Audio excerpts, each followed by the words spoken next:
I remember the exact moment the ground shifted beneath me. It wasn't a loud explosion or a dramatic confrontation.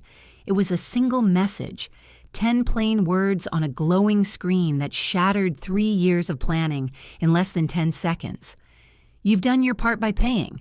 The rest is family only. I read it 3 times, thinking maybe I'd misread. I hadn't. My grandson, Jacob, sent it at 10:17 p.m. on a Tuesday night, while I was sitting alone at my kitchen table in Clearwater, Florida, labeling travel bags by hand. The house was quiet except for the low hum of the refrigerator and the distant sound of the waves rolling against the shore a few blocks away. My reading glasses were perched on the tip of my nose, and the soft lamplight spread across the stack of sunscreen bottles, homemade snacks, and matching t-shirts I had prepared for our big family trip. Only apparently it wasn't our trip anymore. The phone buzzed again. "Don't take it personally, Grandma. It's just simpler this way." Simpler. That word stung more than any insult could.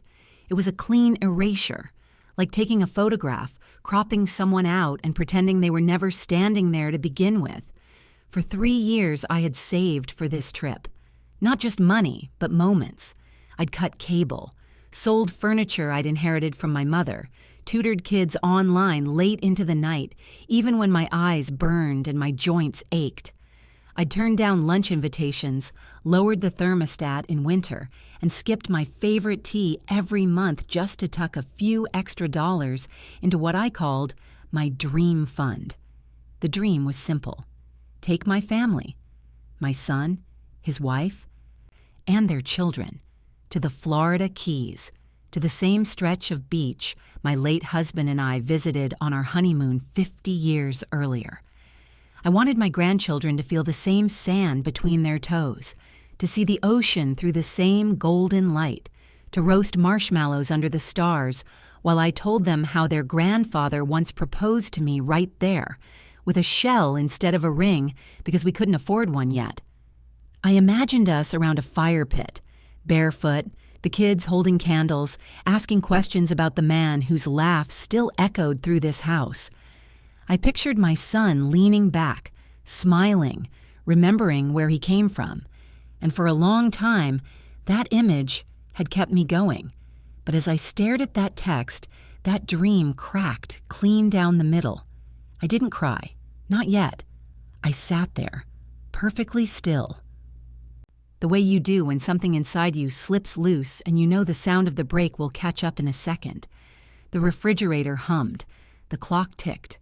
My hands, still sticky from packing tape, trembled as I reached for my mug. It was chipped on one side, the same mug my grandson once decorated in kindergarten with uneven blue paint and his tiny handprint. He'd written Grandma Joe's Sunshine across it in crooked letters. I traced the faded letters with my thumb, my heart tightening in slow motion. I had paid for everything: the beachfront villa, the flights, the snorkeling lessons, the group dinner reservations, even the transportation to and from the airport. My name was on every reservation, every credit card, every signature. And now I wasn't just uninvited, I was dismissed like an afterthought. I thought about calling my son, asking him why. But what would I say? Please let me come? Begging didn't suit me, not after everything I'd given. So instead, I placed the phone face down and stared at the bags lined up like little soldiers, each tagged with a grandchild's name in my careful cursive.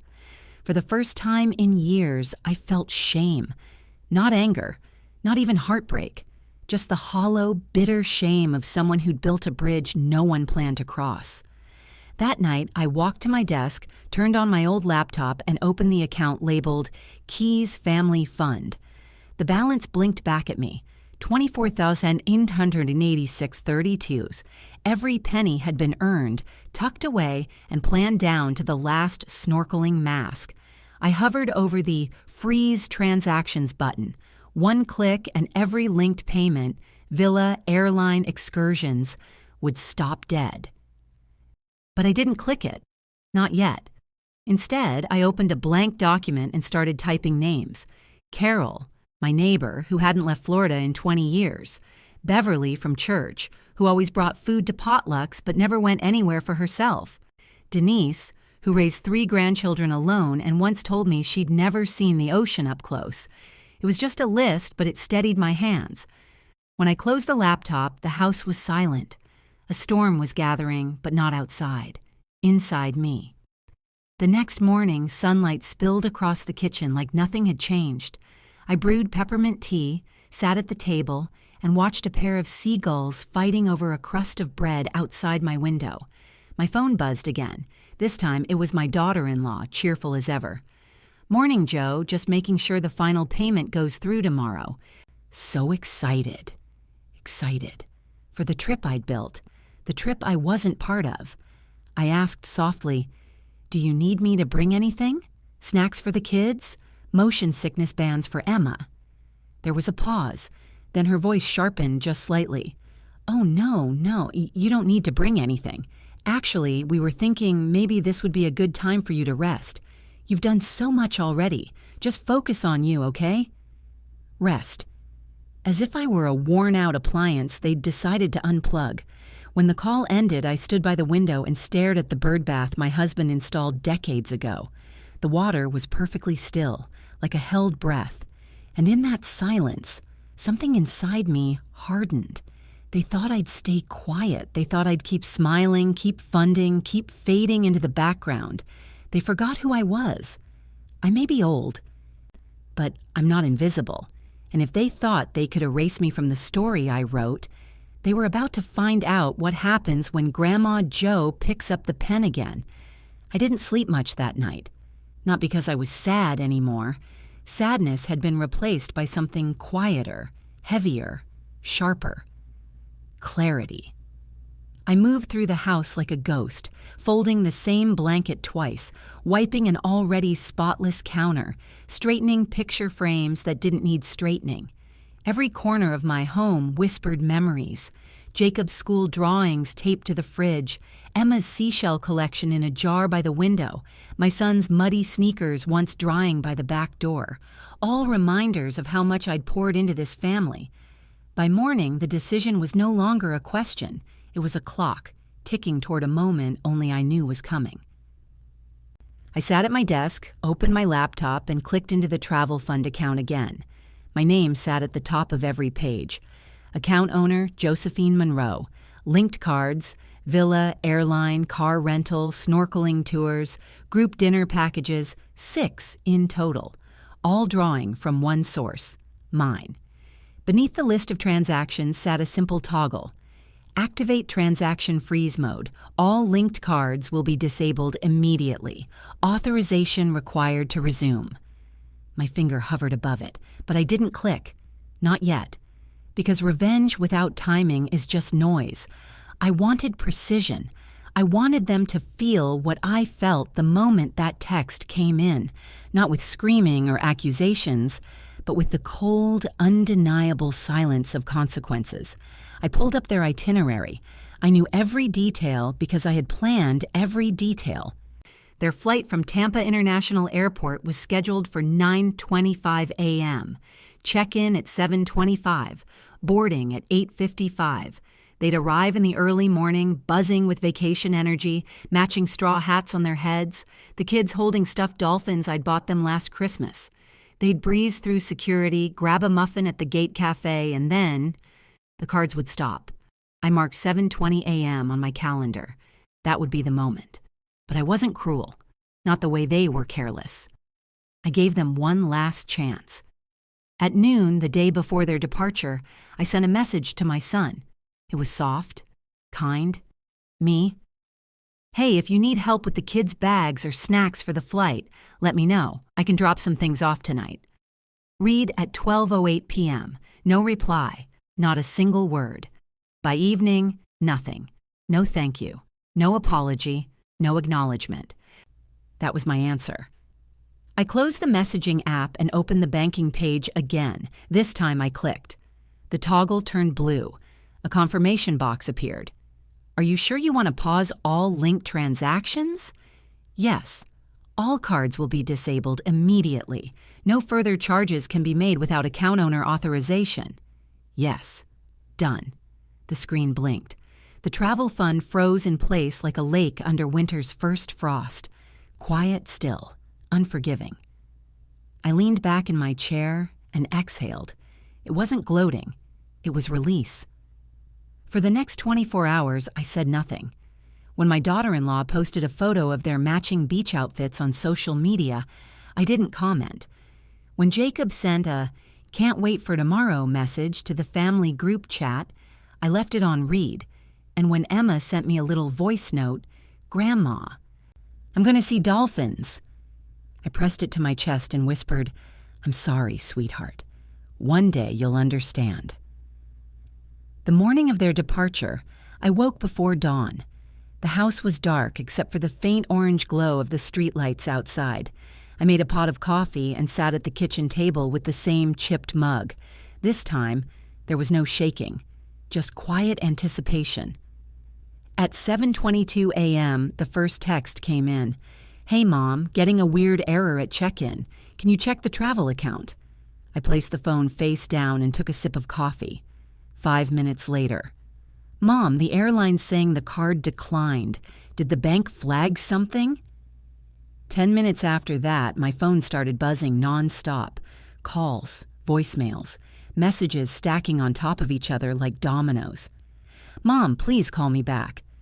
They can't print the boarding passes." "Joe, this is ridiculous. We're standing here with the kids. Just fix it." "Grandma, Daddy looks worried. Is everything okay?" I closed my eyes and pictured it. My son standing at the counter, the airline agent politely repeating, "declined," while my daughter-in-law's smile cracked at the edges. Jacob fidgeting, Emma clutching her stuffed dolphin, Tanya's parents whispering sharply behind them.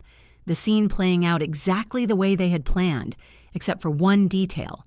They had forgotten who held the keys. At 7:48 a.m., my son's voice appeared on voicemail.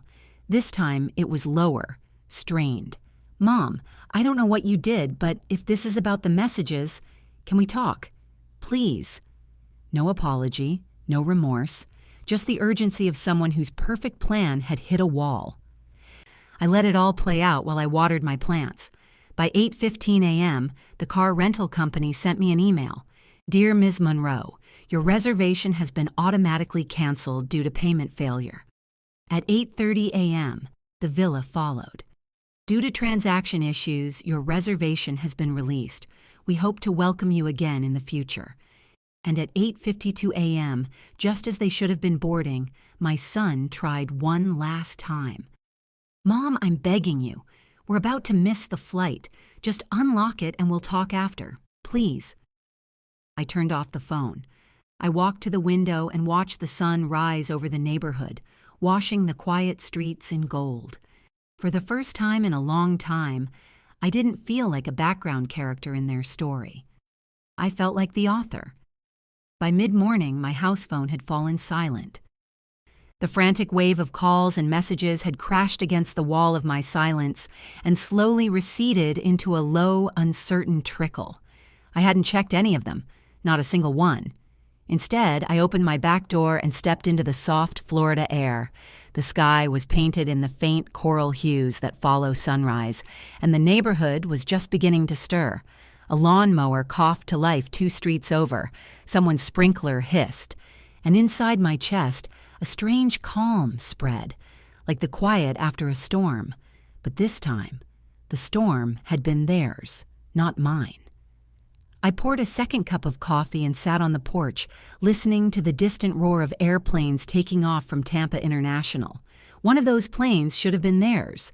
I pictured them standing at the gate, Jacob clutching his carry-on, Tanya's parents snapping at the attendants, my son pacing with his phone pressed against his ear, waiting for a mother who, for once, wasn't coming to their rescue. The mental image wasn't joyful. It wasn't vengeful either. It was necessary. Around 10:40 a.m., a new text came through. "We're boarding. Please call me. We can figure this out." Boarding what? I wondered. I opened the travel app. Their tickets had been voided hours earlier. They weren't boarding any flight under my name. They must have scrambled to book something else, probably on credit, maybe with Tanya's family. The thought made me laugh quietly into my coffee. For years, I had been their financial safety net. Now they were learning what life felt like without it. By noon, the emails started coming in, one by one, like refund confetti. Villa, $10,000 returned. Car rental, $2,300 refunded. Excursions, deposits, luau dinners, reversed, refunded, reclaimed. My travel fund balance ticked upward with each notification, like the slow, satisfying click of a lock turning. The money that had been spent in entitlement was now sitting quietly back where it belonged, with me. I could have left it there. I could have taken the moral high ground, lectured them, demanded apologies, and then quietly gone back to crocheting blankets in my living room. But something in me shifted when I saw that growing balance. I realized I'd been saving for them for so long that I'd forgotten what it felt like to save for me. I opened a blank notebook. The first page was clean, smooth, untouched, and at the top, in my neat handwriting, I wrote, "Those who deserve to be seen. Carol, Beverly, Denise, Nora." The names flowed easily. Women like me, widowed, overlooked, generous to a fault. Women who'd spent decades hosting, giving, organizing, but never being invited. Women who'd been erased from photos, left off guest lists, thanked with nothing but silence. I grabbed my phone and started making calls. Carol answered first. "Joe, you okay?" "I'm fine," I said. "Better than fine. How do you feel about a trip to the Keys?" A pause. "The Florida Keys? Joe, don't joke." "I'm not. Pack your swimsuit." Then Beverly. She laughed nervously at first, convinced I was pulling her leg.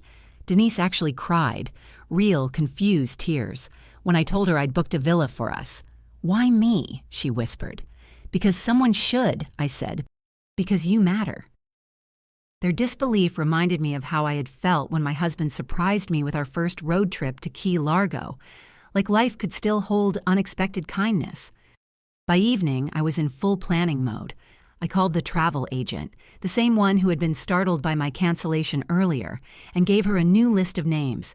She recognized my voice immediately. "Back so soon, Mrs. Monroe?" "Yes," I said, "but this time it's different." She chuckled. "How many guests?" "6," I said firmly. "All under my name. All women." I chose a villa perched just above the shoreline, with wide glass doors that opened straight to the sea breeze, and a long wooden table where we could sit together each night. I requested separate rooms, accessible walkways, and a fire pit by the water. I wanted every detail to feel intentional, not for spectacle, not for show, but for belonging.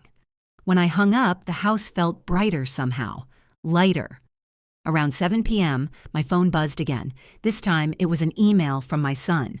Subject line, "We need to talk." I clicked it open.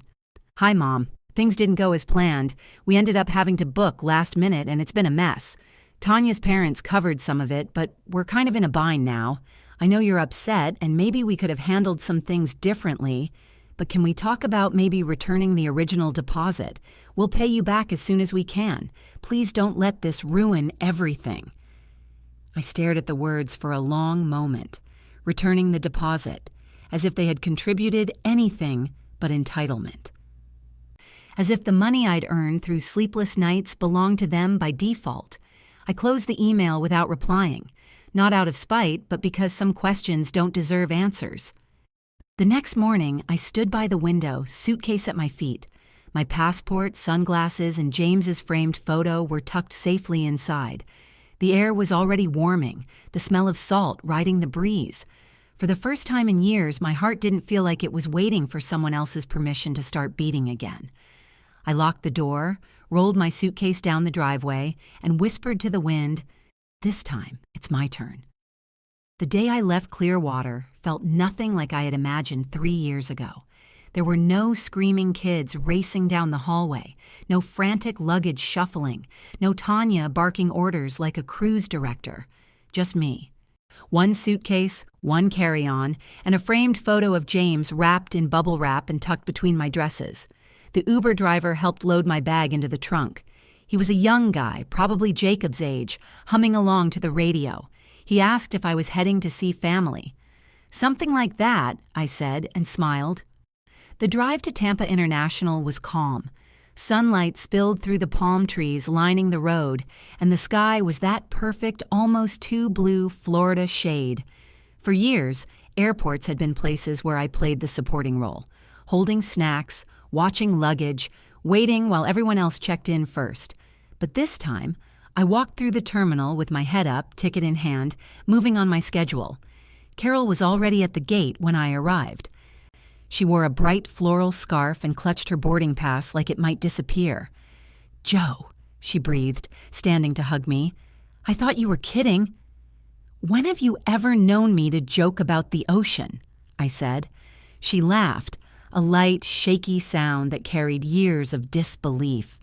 Soon Beverly appeared, dragging a small pink suitcase that looked like it had seen better decades. Denise showed up next, wearing her Sunday hat like she was heading to Easter service. Nora was last, quiet and wide-eyed, holding a little notebook like it was her passport to a new world. I looked at the 5 women standing in front of me, women who had been overlooked, dismissed, tucked into the edges of other people's stories, and for a moment, something in my chest swelled. This wasn't charity. This was reclamation. The flight was smooth. No tantrums. No whispered arguments over seating arrangements. Just quiet excitement. Carol pressed her nose to the window like a child, whispering, "Would you look at that water?" as we descended over the Keys. When we stepped off the plane, the air wrapped around us like warm silk. It smelled of salt and sun, just as it had the first time James and I came here decades ago. The villa was perched on a bluff, white walls gleaming, glass doors thrown open to the sea breeze. It wasn't just beautiful, it felt deliberate, like a place waiting for the right story to unfold. I placed James's photo on the long wooden table in the center of the living room, not in a corner, not tucked away, front and center, where it belonged. That evening, we sat outside as the sun sank into the horizon, painting the water gold. Carol opened a bottle of wine she'd brought just in case, and we clinked glasses to nothing in particular, just being there. Beverly, who'd spent most of her life cleaning houses, looked around the villa like she couldn't believe she was allowed inside. "I've never stayed anywhere like this," she whispered. Denise reached for her hand. "Neither have I." We didn't talk about the people who had forgotten us. We talked about the places we'd dreamed of seeing, the meals we'd cooked that no one thanked us for, the nights we'd spent waiting for phone calls that never came. For once, no one interrupted, no one corrected, no one looked past us. Meanwhile, my phone buzzed on the kitchen counter. Again and again. I didn't even look at it. The second day, we went snorkeling. The water was warm and clear, and Carol screamed with delight when a school of silver fish brushed past her legs. Beverly, who was terrified at first, ended up floating on her back, laughing like a child under the sun. That night, we gathered around the fire pit I'd requested when booking the villa. I lit the first candle and set it beside James's photo. "This was supposed to be for my family," I said softly, "but I think maybe this was always meant to be for us." The women fell silent. Denise wiped a tear. Nora whispered, "No one's ever done something like this for me." Carol raised her glass. "Then let's make it count." We toasted under a sky so full of stars it looked like someone had spilled glitter across black velvet. The fire crackled. The ocean murmured just beyond the railing. For the first time in years, I didn't feel like a burden. I didn't feel like a footnote. I felt seen. On the third morning, I finally glanced at my phone.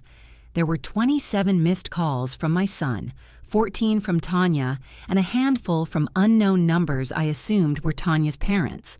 One text stood out. "Mom, please call me. We're in trouble down here. We maxed the cards. The kids are upset. We need to talk." I set the phone face down on the nightstand. They were unraveling, and I wasn't coming to save them. The villa's Wi-Fi was strong. I could have checked their social media, followed their struggle like a spectator, but I didn't. I'd spent too many years watching from the sidelines. This week was mine. On the 5th night, we held a little ceremony by the shoreline. Each woman lit a lavender candle and placed it in the sand, letting the breeze flicker the flames. Carol whispered, "For the years I gave without being thanked." Beverly said, "For the woman I forgot I was." Nora whispered something so quiet I almost didn't hear. "For being chosen." When it was my turn, I held my candle tightly. "For the lesson," I said, "and for the freedom that followed." The waves rolled in, kissing our ankles, tugging gently at the sand beneath our feet. I felt James there with me, not as a memory, but as a steady, silent witness. We walked back up the beach barefoot, candles flickering behind us. The villa glowed like a lantern against the dark. And for the first time in decades, I realized something. Revenge didn't always have to be loud. Sometimes it was as quiet as choosing joy, while the people who underestimated you watched their own plans crumble from afar. The morning after our candle-lit ceremony, the air felt different. Lighter. The tide had swept away the wax and footprints from the night before, leaving only smooth sand. I stood at the balcony rail with a cup of tea, watching the sun rise over the horizon. The water turned from steel gray to gold, just as it had when James and I came here decades earlier. Inside, Carol was humming while frying bacon. Beverly was setting out plates, and Nora sat on the deck sketching the view in her notebook. It felt like a home that had always existed, just waiting for us to arrive. Then my phone buzzed. One new email. The subject line made my stomach tighten, not with fear, but with recognition. Subject, "Just want to clear the air." From Michael Monroe, my son. I took a slow sip of tea, then tapped it open. "Hi, Mom, we're back now. It was, well, not quite what we imagined. A lot went wrong, obviously. And I guess some of that was our fault. I'm not saying everything was handled perfectly. Maybe things could have been communicated better." Tanya says hi, by the way. She was really stressed and didn't mean to exclude you like that. I think maybe she just wanted the trip to feel a certain way. You know how she gets about structure. Anyway, I've been thinking. Maybe we weren't fair. Maybe we messed up. But we're home now and trying to sort through a lot. Honestly, the kids are confused, and we're trying to shield them from too much drama. That said, we're in a bit of a bind financially. We had to rebook a bunch of stuff on credit, and it's kind of snowballing now. So I just wanted to ask, if you're able, could you maybe consider returning the original deposit we gave for the trip, or even part of it? I know you probably feel hurt, but we're still family. Just let me know. Michael. I stared at the message for a long moment, letting each line sink in. Not handled perfectly. She didn't mean to exclude you. You know how she gets. Excuses wrapped in politeness like gift boxes filled with sawdust.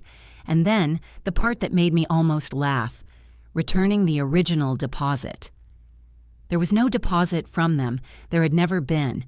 Every cent had come from my hands, my savings, my sacrifices. They were asking me to fund their mistake again. I closed the email without replying. At breakfast, Carol noticed my expression. "Everything all right, Joe?" "Oh, just ghosts from Tampa," I said, pouring syrup onto my pancakes. "Ghosts don't usually send emails," she chuckled. "These ones do," I replied. After breakfast, we spent the day exploring the old streets of Key West. We wandered through pastel-colored houses, popped into bookstores, bought silly hats we didn't need. Beverly insisted we take a group photo outside an ice cream shop. A teenage tourist offered to snap it for us. "Say freedom," she chirped. And we did. That night, back at the villa, I opened the email again, not because I was uncertain, but because I wanted to feel the contrast. On one side, a quiet house filled with laughter, music, shared meals, and honesty. On the other, a carefully worded plea from someone who had erased me, only to remember me when the bills came due. I thought about replying. I thought about writing the letter I'd drafted 1,000 times in my head over the years, explaining how it felt to be pushed aside, how their words had cut deeper than they'd ever admit, how the trip was never about money, but about memory. But then I realized something. Explaining myself would put me back in the role they'd written for me, the forgiving, dependable matriarch who smooths over their messes. And I was done playing that role, so I didn't write a reply. Instead, I opened the banking app and checked my account. The refunds were complete. Every last dollar had returned home. The balance sat there like a quiet testament to what happens when you stop letting others spend your worth for you. The next day, Michael tried a different approach, a voicemail this time.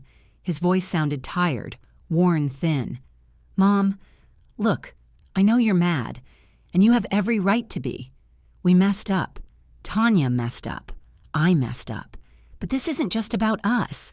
The kids were excited. They were confused when everything fell apart. "I know we can't undo it, but can we at least talk?" "Please?" I played it twice. The first time, I listened for apology. The second time, I listened for truth. What I heard was guilt wrapped in convenience. He didn't want to fix the relationship. He wanted to fix his financial problem and soothe his conscience without facing the real wound. I didn't delete the voicemail, but I didn't call back either. That evening, the women and I gathered by the fire pit again. Carol had brought her old guitar. She strummed a soft, shaky tune she used to play for her kids when they were little. Nora read a poem she'd scribbled in her notebook about invisible women becoming visible again. Beverly told a story about her first love, her voice breaking and then steadying as we all leaned closer. When it was my turn to speak, I didn't talk about my son or Tanya. I didn't talk about money. I talked about James. About how we came here on our honeymoon with one suitcase between us. About the night he proposed with a seashell. About how, for years, I'd been trying to recreate that magic for people who didn't want to remember it. "Turns out," I said, "you can't make people value what they've decided to forget." The women nodded quietly, not out of pity, but understanding. As the fire burned low, I realized something else. This trip wasn't just revenge anymore. It had started that way, yes, a precise strike against entitlement. But somewhere between the snorkeling and the shared breakfasts, it had turned into something bigger. It had turned into liberation. The day I flew back to Clearwater, the Florida sky was wide and blue, just like it had been the day I left, but something inside me had changed. My suitcase was lighter. Not because I'd brought less home, but because I'd left behind a version of myself that had carried too much for too long. Carol hugged me at the gate, her eyes misty. "Thank you," she whispered. Beverly pressed a little handwritten note into my palm. "For reminding me that my story's not over," it said. As the plane descended toward Tampa, I looked out the window at the shimmering Gulf Coast. The same shoreline that had once felt like the edge of a life, shrinking, now looked like the beginning of something wider. When I stepped out of the terminal, the warm air wrapped around me like an old friend. But as soon as the Uber turned onto my street, I saw it. Michael's car. Parked crooked in my driveway, engine idling, door half open. He was sitting on the hood, arms crossed, jaw tight. For a split second, my old instinct kicked in. That familiar little flutter of brace yourself. But then, just as quickly, I exhaled. I wasn't walking into a trap this time. I rolled my suitcase up the driveway at my own pace. He jumped down from the hood. "Mom, we need to talk." I didn't flinch. "Do we?" His eyes flickered. He wasn't used to me setting the tempo.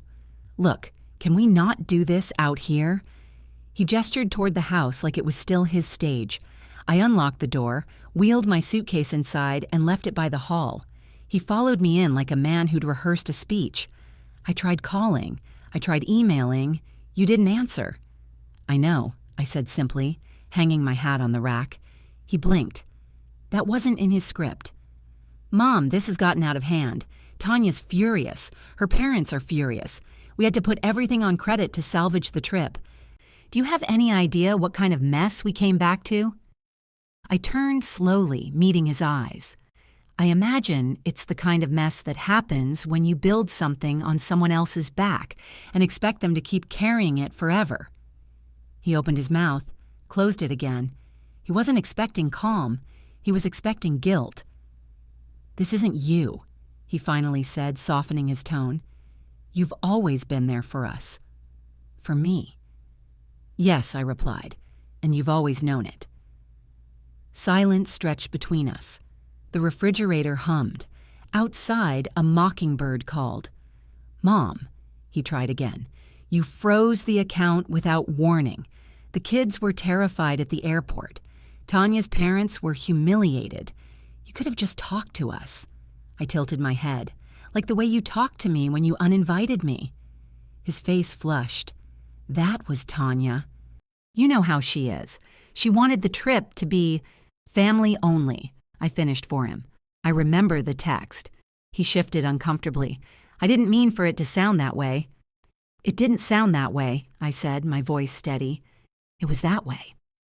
For a moment, he looked like the boy who used to bring me tulips every March. Then his shoulders squared again. "We're family, Mom. Family forgives." I walked past him toward the kitchen, poured myself a glass of iced tea, and took a slow sip. "Forgiveness isn't a code for erasing consequences, Michael." He stared at me like he didn't recognize the woman standing in front of him. Maybe he didn't. Are you seriously not going to give the money back?" I set the glass down gently. "You can't return something that was never yours." That landed. His jaw clenched. He looked around the house like he was trying to find something familiar to anchor himself to, but everything felt off balance now, not because I'd changed the furniture, but because I'd changed my place in it. He tried one last angle. "The kids miss you."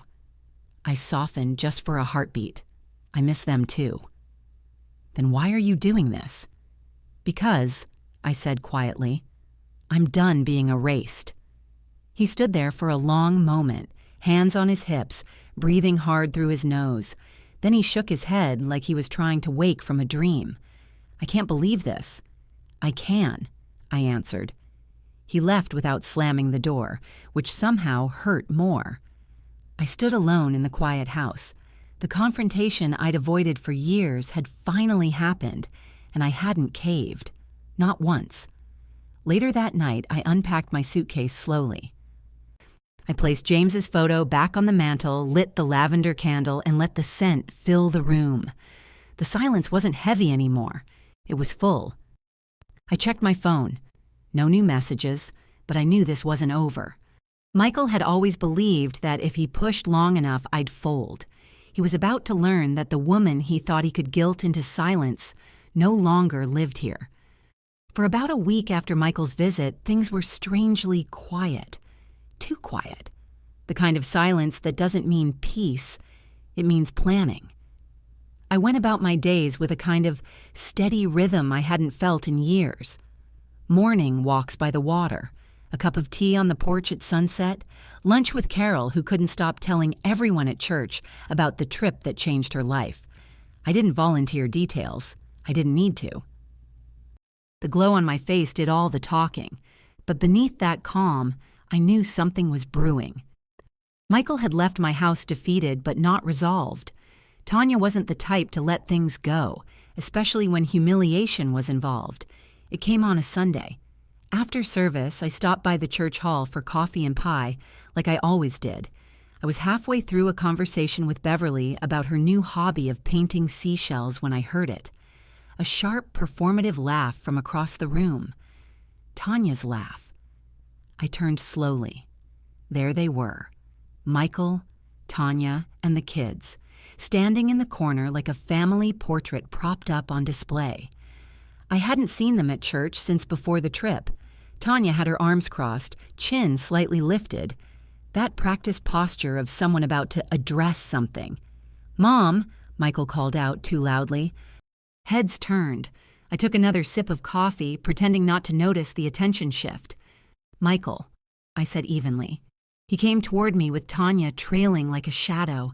She had that tight smile that never reached her eyes. "We were just telling everyone about the Misunderstanding, Tanya said, projecting the last word like she was on stage. You know, the whole vacation fiasco.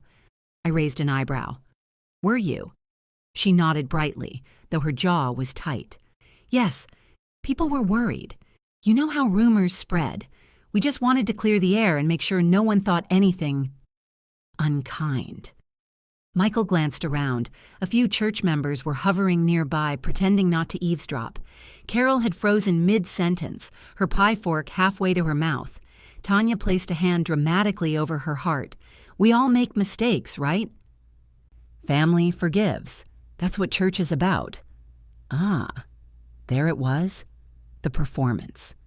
They were trying to box me in front of the community, the one place where I'd always been the peacemaker, the good mom, the sweet grandma. They were counting on me to smooth it over publicly so they could quietly reclaim their dignity and maybe, just maybe, their money. I let the silence stretch. Tanya shifted slightly, uncomfortable. Then I smiled, not the soft, apologetic smile they expected, a calm, steady smile. You're right, I said.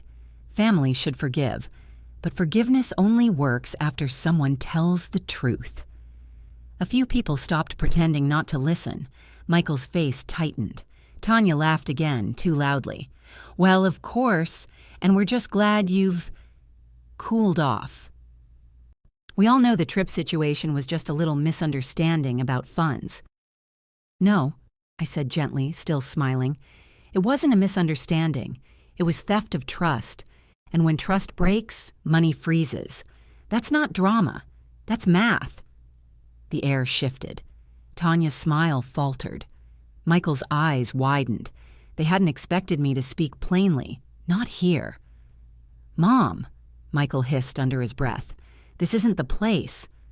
Oh, I think it's exactly the place, I said, still calm. You brought it here. Tanya flushed crimson. You're making us look. I'm not making you look like anything, I interrupted softly. I'm simply not covering for you anymore. The silence that followed was thick. A few people excused themselves awkwardly. Carol, bless her, stayed rooted nearby, her eyes steady like backup she didn't have to announce. Michael ran a hand through his hair. We came here to move past this. You came here, I said, to control the story. Jacob and Emma were standing a few feet away, confused. Emma held a crumpled bulletin in her hands. For a moment, my heart ached. None of this was their fault. I crouched down slightly to meet Emma's eyes. I love you, sweetheart, I said softly. That has never changed. Her little brow furrowed. Daddy said you were mad because of money. I shook my head slowly. No, Grandma's not mad about money. Grandma's just tired of being left out of the picture. She tilted her head as if trying to puzzle it out. Like at Christmas. The words hit Michael like a slap. He froze. Tanya's face stiffened. I stood again, still calm. Exactly like at Christmas. I didn't raise my voice. I didn't point fingers. I just told the truth, the one they'd spent years dressing up with excuses. Michael exhaled sharply. Okay, he muttered. We're done here. Tanya grabbed his arm and pulled him toward the exit. Jacob and Emma trailed behind, confused, quiet. As they walked out, a few people glanced at me, not with judgment, but with quiet understanding. Carol reached over and squeezed my hand. That, she whispered, was long overdue. When I got home, there was another email waiting. Michael again. Mom, that was humiliating. You didn't have to air family issues in front of everyone. You could have just talked to us privately. I don't even know who you're becoming. I closed the laptop and smiled to myself. He didn't know who I was becoming because, for the first time, I wasn't becoming someone for him. I was finally being me. A week passed after that Sunday, and the air around my house felt different, lighter. Not because Michael and Tanya had changed, they hadn't, but because something inside me had shifted permanently. For years, I'd lived like a supporting character in their story, adjusting my lines to fit the parts they gave me. Now, I wasn't auditioning anymore. They stopped by once unannounced, 2 days after the church scene. I saw their car pull up through the window. I didn't open the door. I let the doorbell echo unanswered, the way so many of my messages had once gone ignored. Eventually, they left. That small act, not rushing to the door, felt like a revolution. Meanwhile, life moved forward. Carol convinced me to sign up for a painting class. Beverly started hosting Sunday dinners with the forgotten women from the trip, and every week, more chairs appeared around her table. Denise bought her first new dress in years. Nora started writing poems for the local paper. And me? I started planning another trip. Not for them, for us. One late afternoon, as the Florida sun dipped low, painting the porch in amber light, I got a certified letter in the mail. The return address, Michael Monroe. I knew what it was before I opened it. Not a lawsuit. He wasn't foolish enough for that. But something formal, something meant to rattle me. Inside was a neatly typed letter. Mom, we've tried to reach you multiple times to resolve this situation privately. We understand you're hurt, but your decision to freeze the travel fund and keep the refunded money has caused significant financial strain on our family. We believe the money should be returned to us, at least in part. Given the original intention of the trip was for the whole family, we would like to avoid escalating this legally, but we're prepared to if necessary. Please contact us to settle this matter amicably. Michael and Tanya. I read it twice, slowly, calmly. Once upon a time, this letter would have sent me spiraling. I'd have called him immediately, crying, apologizing, promising to fix it all. But not now. I walked over to the desk where my important papers were kept. I pulled out a single folder. The travel account documents, the receipts, the confirmation emails. My name on every line. Account holder, Josephine Monroe. No co-signers. No shared ownership. No original deposit from anyone else. I laid the letter beside the folder. The contrast was almost poetic. I didn't write back. Instead, I called my lawyer, a quiet, no-nonsense woman from church who'd handled James's estate years ago. I explained the situation. She laughed softly. "Joe, they don't have a legal leg to stand on," she said. "You paid for everything.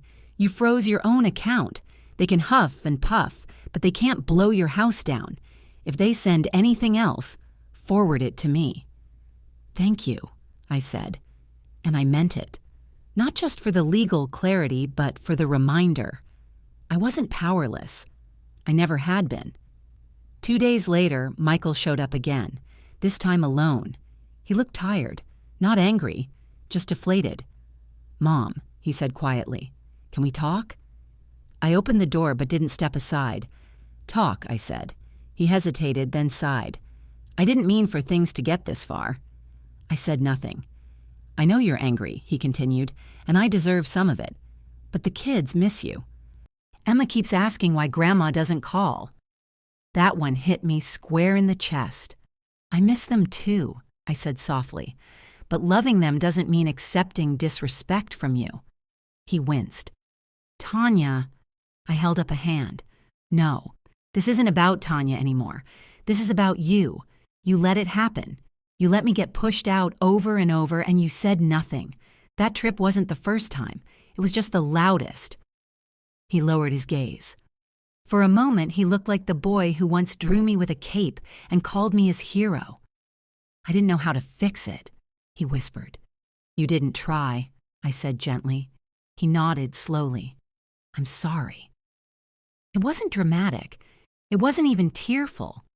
But it was the first honest thing he'd said in months. I opened the door a little wider. "Come in, but understand something. Things aren't going back to how they were. I won't bankroll disrespect. I won't disappear so you can look good. If you want a relationship, it starts with truth, not control." He nodded again, this time without protest. We sat at the kitchen table. Not mother and son locked in an old pattern, but two adults finally facing the truth. We talked, not about money, but but about what had built up over years of unspoken slights, holidays missed, and quiet betrayals. For the first time, he didn't deflect. He listened. By the time he left, nothing was magically fixed. Tanya hadn't apologized. The kids still had questions. But there was a shift, a line drawn clearly in the sand, and he saw it. Later that evening, I sat on the porch, the sky turning violet over the palms. I thought about James. I thought about the trip. I thought about how a single frozen account had thawed something far deeper, my own voice. The old Joe would have spent years waiting for apologies that never came. This Joe understood something different. Revenge doesn't always roar. Sometimes it's the sound of a woman closing a door, lighting her own candle, and finally sitting at the head of her own table.